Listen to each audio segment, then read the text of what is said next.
Hello everyone, welcome back to my channel. কেমন আছেন আপনারা? ভিডিওর ইন্ট্রো দেখে নিশ্চয়ই আপনারা বুঝতে পেরে গিয়েছেন যে এই এপিসোডে আমি আপনাদের কোথায় নিয়ে যেতে চলেছি।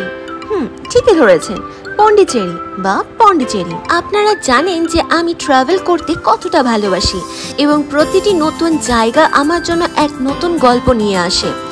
আর পন্ডিচেরির প্রতিটা রাস্তায়, সমুদ্র সৈকতে, প্রতিটা দেওয়ালে আনাচে কানাচে নতুন নতুন অজানা গল্প রয়েছে। পন্ডিচেরি প্রত্যেকটা দৃশ্যই যেন মনে হয় ছবি আঁকা। তো আজ আমি আপনাদের সেই গল্পই শোনাবো এবং সেই জায়গায় নিয়ে যাব। তো hello everyone, welcome back to my channel. I am Priya and you are watching Priya on the move. So guys, কথা বলতে বলতে আমরা পৌঁছে গিয়েছি পন্ডিচেরিতে। তামিলনাড়ু থেকে পন্ডিচেরি পৌঁছাতে আমাদের সময় লেগেছিল প্রায় 2 থেকে 2.5 ঘন্টা। আমরা যে রিসর্টটিতে ছিলাম সেটির নাম ছিল Serenity Sand Beach Resort. So আমরা এখানে এসে প্রথমে ফ্রেশ হয়ে নিলাম এবং বিকালে আমরা বেরিয়ে পড়লাম পন্ডিচেরিকে এক্সপ্লোর করার জন্য। পন্ডিচেরিতে প্রথমে যে জায়গাটিতে গিয়েছিলাম তার নাম হলো ঋষি অরবিন্দ আশ্রম। ঋষি অরবিন্দ আশ্রম একটি স্পিরিচুয়াল প্লেস এবং এখানে গেলে আপনারা অদ্ভুত শান্তি খুঁজে পাবেন। এখানে কিন্তু মোবাইল নিয়ে যাওয়া নিষেধ। এই জায়গাটি 8টা থেকে 12টা এবং 2টো থেকে 6টা অবধি খোলা। এরপর চলে আসি পন্ডিচেরির আরও এক দর্শনীয় স্থান, আরুলমিগু মানাকুলা বিনায়গর টেম্পল। আমি যদি উচ্চারণ ভুল করে থাকি তো মাফ করবেন। এটি একটি গণেশ মন্দির এবং মন্দিরটি ভীষণ সুন্দর আর অনেক প্রাচীন। ফ্রেঞ্চ উপনিবেশ স্থাপন করার আগেই এই মন্দিরটি নির্মাণ হয়েছিল, মানে 1966 সালের আগেই এই মন্দিরটি নির্মাণ হয়েছে। জানেন তো, পন্ডিচেরি যাওয়ার বেস্ট টাইম হচ্ছে অক্টোবর থেকে মার্চ মাসের মধ্যে, কিন্তু আমরা গিয়েছিলাম জুলাই মাসে। কিন্তু এই অফ সিজনেও যে এত ভিড় হবে বুঝতে পারিনি। আপনারা যেটা দেখলেন সেটা ছিল ওল্ড লাইট হাউস এবং তার পাশে এখন যেটা দেখতে পাচ্ছেন সেটি হচ্ছে মহাত্মা গান্ধীর স্ট্যাচু। এই বিশাল স্ট্যাচুটির উচ্চতা 13 ফিট এবং এটি পন্ডিচেরির অন্যতম ল্যান্ডমার্ক। এই যে দেখতে পাচ্ছেন ওল্ড লাইট হাউস এবং এর পাশে রয়েছে লা ক্যাফে, যেটি নাকি পন্ডিচেরির অন্যতম ফেমাস ক্যাফে। আপনারা যারা কাপলদের সঙ্গে টাইম স্পেন্ড করতে চান তারা অবশ্যই যাবেন। আর এটি হচ্ছে রক বিচ বা প্রমিনেন্ট বিচ, অনেকে এটিকে গান্ধী বিচও বলে থাকে। এটি হলো পন্ডিচেরির সব থেকে পপুলার এবং মেইন বিচ। এখানে আপনাদের আসতেই হবে। পন্ডিচেরি প্ল্যান করলে অবশ্যই চলে আসুন তাড়াতাড়ি রক বিচে। এখানকার কালো পাথরগুলো সব থেকে মূল আকর্ষণ এবং এখানকার সমুদ্রের জল এবং আকাশটা দেখুন কি সুন্দর লাগছে না? মেঘ করেছে, কি সুন্দর অপূর্ব দৃশ্য লাগছে। আমি তো এখানে বসে অনেকক্ষণ সময় কাটিয়েছি এবং আমি এখানে অনেক মজা করেছি।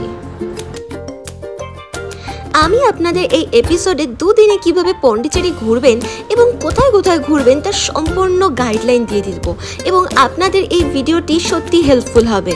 আর যদি আপনাদের এই ভিডিওটি হেল্পফুল মনে হয় তাহলে please like, comment and share করতে ভুলবেন না। And don't forget to subscribe my channel Priya on the move. পন্ডিচেরির প্রত্যেকটা জায়গায় কিন্তু খুব সুন্দর। কোন বিচটা বেশি ভালো এবং কোন জায়গাটা বেশি ভালো সেটা কিন্তু আমি সত্যি কম্পেয়ার করতে পারবো না।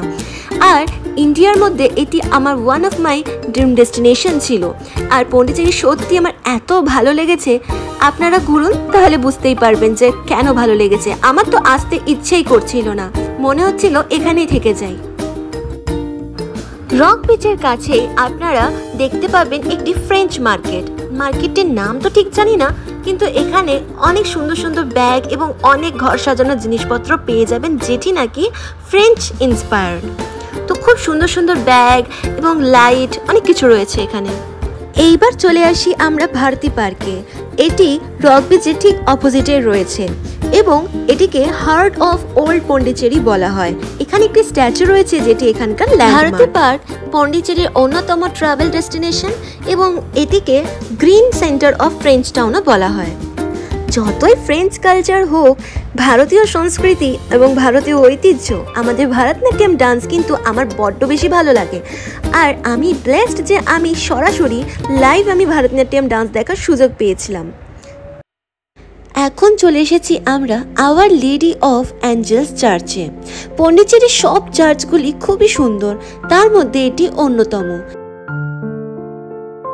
রোমান আর্কিটেক্ট দিয়ে তৈরি করা এই চার্চটি সত্যি অপূর্ব এবং এত ভালো লাগছিল এখানে সময় কাটাতে এবং এখানে প্রেয়ার করতে যে কি বলবো। আপনারা কিন্তু অবশ্যই এই চার্চটি ঘুরে দেখবেন এবং এখানে আসবেন অবশ্যই।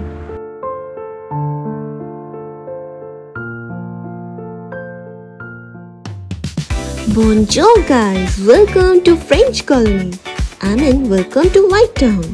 এই ফ্রেঞ্চ কলোনির নাম হোয়াইট টাউনও, আবার ফ্রেঞ্চ কোয়ার্টারও। ফরাসিরা যখন পন্ডিচেরিতে আধিপত্য বিস্তার করে তখন সম্ভবত এই বিল্ডিংগুলো স্ট্রাকচারগুলো নির্মাণ করা হয়েছিল। আর এই বিল্ডিংগুলোই এখন আমাদের প্রধান আকর্ষণীয় টুরিস্ট স্পট। প্রত্যেকটা দেওয়াল এত সুন্দরভাবে রং বেরঙের যে মনে হয় প্রত্যেকটা দেওয়াল কোনো একটা গল্প বলছে। এই ফ্রেঞ্চ টাউনে আপনারা সন্ধেবেলা যে কোনো ফ্রেঞ্চ ক্যাফেতে গিয়ে সময় কাটাতে পারবেন এবং প্রত্যেকটা দেওয়াল এত সুন্দর, আপনারা অবশ্যই ফটো তুলতে কিন্তু ভুলবেন না। মানে ফটো তুলতে আপনারা ভুলবেন কেন, ফটো তুলতেই হবে আপনাদেরকে। নেক্সট ডে সকালবেলা ঘুম থেকে উঠে রেডি হয়ে বেরিয়ে পড়ি সেরেনিটি বিচে, যেটি নাকি আমাদের রিসর্ট থেকে হাঁটা পথে দূরত্বে ছিল। আমরা এখানে সকালে ব্রেকফাস্টটাও সেরে ফেলি। সত্যি এই বিচটি সত্যি সুন্দর ছিল এবং এখানে মাছের বাজারও ছিল একটা, যেটা অনেক বড় মাছের বাজার ছিল। আর এখানে সমুদ্রটা এত সুন্দর সকালবেলা করে, আমার তো খুব ভালো লাগছিল। আর ভিউটা জাস্ট দেখুন এত সরি, আমি তো আপনাদের বলতে ভুলেই গিয়েছি, পন্ডিচেরি ঘোরার দুটো বেস্ট অপশন হচ্ছে, একটা হচ্ছে স্কুটি আর একটা হচ্ছে অটো। আপনারা যদি কাপলরা পন্ডিচেরি ঘুরতে আসেন আর যদি পারেন স্কুটি চালাতে, তাহলে তো ক্যা বাত, আপনারা স্কুটি করে পন্ডিচেরি আরামসে পুরোটা ঘুরে দেখতে পারবেন। আর আমাদের তো 3 জন ছিলাম, বাবা মা আর আমি, তো আপনাদের জন্য অ্যানাদার বেস্ট অপশন হচ্ছে অটো। আমরা কিন্তু অটোতে ঘুরে গেছিলাম। আর অটোওয়ালাকে জাস্ট বলে দিতে হবে আপনি এই জায়গায় ঘুরবেন এবং এত ঘন্টার জন্য বুক করতে চান, রিজার্ভ করতে চান, তো অটোওয়ালা আপনাদেরকে আরামসে ঘুরিয়ে দেবে। অটোতে পন্ডিচেরি ঘুরে আমার কিন্তু বেশ ভালো লেগেছে এবং নিউ এক্সপিরিয়েন্সও গ্যাদার করেছি। এই যে দেখেছেন এত বকবক করছি যে বলতেই ভুলে গিয়েছি যে আমরা এখন মাতৃ মন্দিরের উদ্দেশ্যে রওনা দিয়েছি। তো মাতৃ মন্দিরকে সোল অফ দ্য সিটিও বলা হয়। পন্ডিচেরির অন্যতম টুরিস্ট স্পট এবং প্রধান আকর্ষণ হচ্ছে মাতৃ মন্দির। আপনার পন্ডিচেরি আসলে অবশ্যই এটি তো ঘুরে দেখতেই হবে। এই মিউজিয়ামে মাতৃ মন্দিরের একটি স্ট্রাকচার করে দেখানো হয়েছে যে এর ভিতরে ঠিক কি রয়েছে। মাতৃ মন্দির যাওয়ার জন্য আমি কিন্তু সাজেস্ট করব সকালবেলায় আসবেন। এমনিতে পন্ডিচেরিতে যা গরম রোদ এবং দুপুরবেলা আসলে কিন্তু একদম গরমে মরে যাবেন। জঙ্গলের ভেতরে হাঁটা পথে আপনাদের প্রায় 1.5 কিলোমিটারের বেশি হাঁটতে হবে। 1.5 কিলোমিটারের বেশি হেঁটে আপনি তারপরে পৌঁছে যাবেন মাতৃ। আর জানেন তো জঙ্গলের রাস্তাটা কিন্তু বেশ অ্যাডভেঞ্চারাস ছিল আর বেশ মনোরম ছিল। খালি ভয় হচ্ছিল যেন সাপ না আসে, কারণ সাপে আমার খুব ভয় পাই। জাস্ট এটা বেঁচে গেছে, সাপ ছিল না। কিন্তু যাওয়ার সময় এই সুন্দর আকাশ, এই সুন্দর গাছপালা, পাখির ডাক শুনতে শুনতে হাঁটতে হাঁটতে পৌঁছে যাই মাতৃ মন্দিরের কাছে। জঙ্গল পেরিয়ে মাতৃ মন্দির যাওয়ার আগে আপনারা এই সুন্দর গাছগুলো লক্ষ্য করতে পারবেন। গাছগুলো কি বিশাল এবং একটির সাথে আরেকটি কি সুন্দরভাবে জড়িয়ে রয়েছে। আমি দেখছিলাম সেটাই, মানে গাছগুলো কত সুন্দর। আর পেছনে কিছু মামনিরা নেচে নেচে ইনস্টার রিলস বানাচ্ছিল। আমি সেটা দেখে এখান থেকে সরে আসলাম এবং আমি আমার ইউটিউবের ভিডিওর জন্য ক্লিপস নিতে থাকলাম।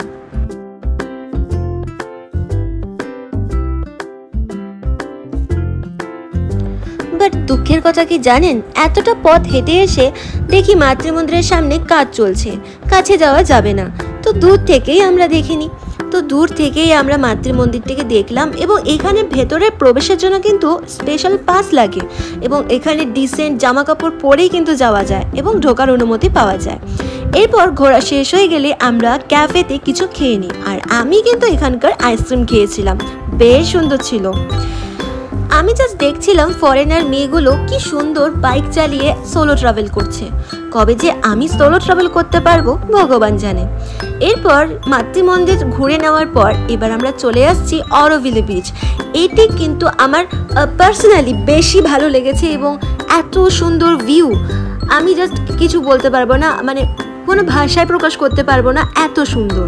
জাস্ট আপনারা খালি দৃশ্যের মজা নিন।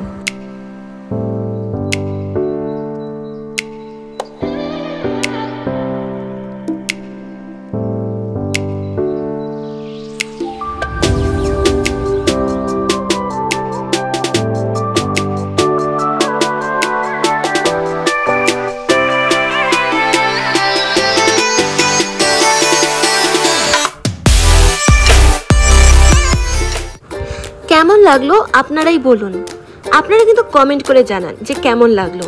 কমেন্ট করলে আমি বুঝতে পারবো যে আপনাদের কেমন লেগেছে এবং আমিও বুঝতে পারবো যে কতটা ভালো লেগেছে। এরপর দুপুরবেলা একটু রেস্ট নিয়ে বিকালবেলা আবার বেরিয়ে পড়ি পন্ডিচেরিকে এক্সপ্লোর করার উদ্দেশ্যে। আমি এখানে একটা কথা বলতেই ভুলে গেছি, এখানে কিন্তু ল্যাঙ্গুয়েজের বিশাল বড় প্রবলেম। এখানে তামিল ছাড়া অন্য কোনো ভাষায় বোঝে না। আমি এখানে থেকে কিছু কিছু তামিল ওয়ার্ড শিখে গিয়েছিলাম। রেস্টুরেন্টে যখন আমি অর্ডার করতাম ওরো রেন্ডু মনু মানে 1 2 3 এটা শিখে গিয়েছিলাম, আর কিছু কিছু তামিল ওয়ার্ড শিখে নিয়েছিলাম যাতে সুবিধে হয়। আপনারা কিন্তু এটা একটু দেখবেন, কোনো কোনো জায়গায় কিন্তু ইংলিশও বোঝে না, হিন্দি তো কিছুই বোঝে না। তো এইবার আমরা চলে যাব পন্ডিচেরির অন্যতম এবং one of the best beach, paradise beach. তো এটা যেতে গেলে কিন্তু বোটে করে যেতে হয়। সো প্যারাডাইস বিচে যাওয়ার জন্য আমরা এখান থেকে টিকিট বুক করে নিয়েছিলাম। একটু কিছুক্ষণ অপেক্ষা করার পরই আমরা বোটে বসে পড়ি প্যারাডাইস বিচে যাওয়ার উদ্দেশ্যে। বোটে বসে জলগুলো দেখতে এবং প্রাকৃতিক দৃশ্য দেখতে এত বেশি ভালো লাগছিল না, আমি আর বলবো না। আমি বলে আপনারা ভাববেন যে আমি শুধু ট্রাভেল ব্লগ বানানোর জন্যই এত প্রশংসা করছি, কিন্তু আদেও না, সত্যি এত সুন্দর সিনিক বিউটি যে আপনারা নিজের চোখে না দেখলে বিশ্বাস করতে পারবেন না। তো আমরা বোটে করে এবার চলে যাচ্ছি প্যারাডাইস বিচের উদ্দেশ্যে, আর আপনারাও দেখতে থাকুন।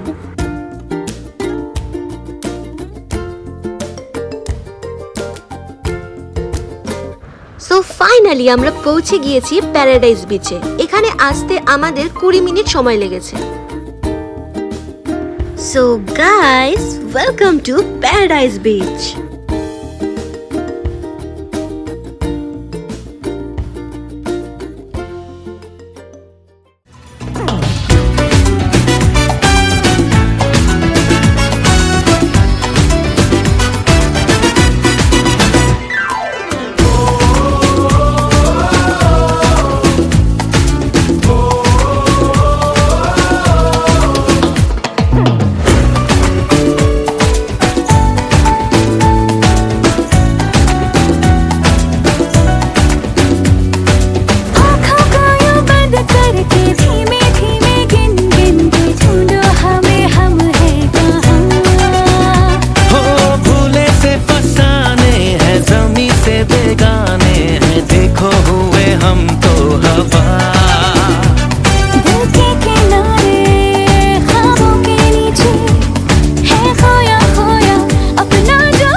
এই ছিল প্যারাডাইস বিচ।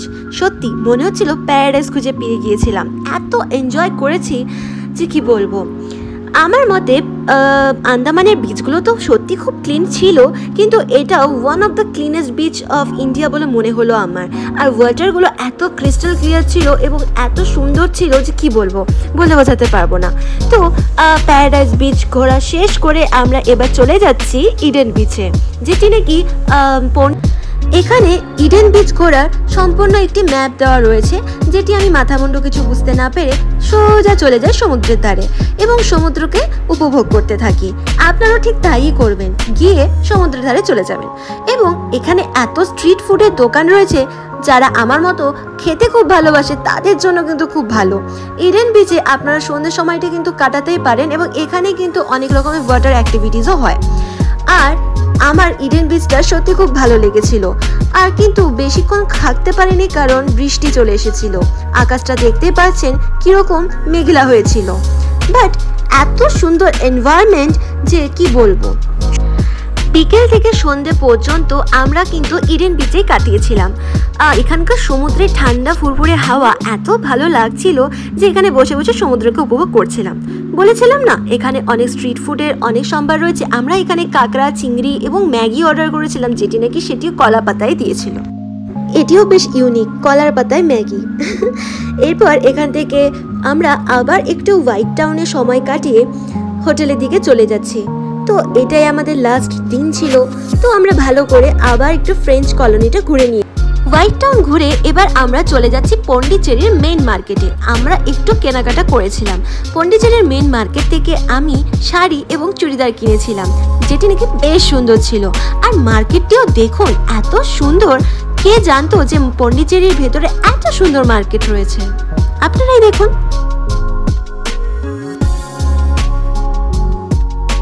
সো পন্ডিচেরির যা যা মেইন টুরিস্ট স্পটগুলো ছিল সেগুলো আমরা দুদিনে কভার করে নিয়েছিলাম, আর এটাই আমাদের লাস্ট ডে ছিল। পরের দিন সকালবেলা আমরা গাড়ি করে আবার চলে আসি তামিলনাড়ুর এয়ারপোর্টে। এয়ারপোর্ট থেকে এবার আমাদের তামিলনাড়ু ছেড়ে যাওয়ার পালা। তো আমার কিন্তু খুব মন খারাপ করছিল, কারণ পন্ডিচেরিকে আমি এত বেশি ভালোবেসে ফেলেছিলাম যে ছেড়ে আসতে ইচ্ছে করছিল না। জায়গাটার প্রতি একটা মায়া হয়ে গিয়েছিল। পন্ডিচেরিকে ছেড়ে যাওয়ার কষ্ট তো হচ্ছিল, কিন্তু এদিকে আমি যে মেমোরিজগুলো কালেক্ট করলাম, যে দিনগুলো কাটালাম, যে সময়গুলো উপভোগ করলাম, যে জায়গাগুলো অনুভব করলাম, সে আমার কাছে অনেক ভ্যালুয়েবল, অনেক মূল্যবান।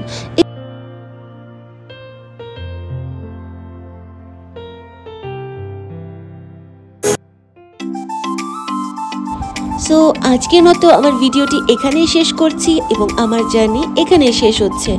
জার্নি শেষ হচ্ছে, কিন্তু নতুন ডেস্টিনেশন আবার খুঁজে পাবো এবং আবারও এক্সপ্লোর করব। And thanks for watching my video.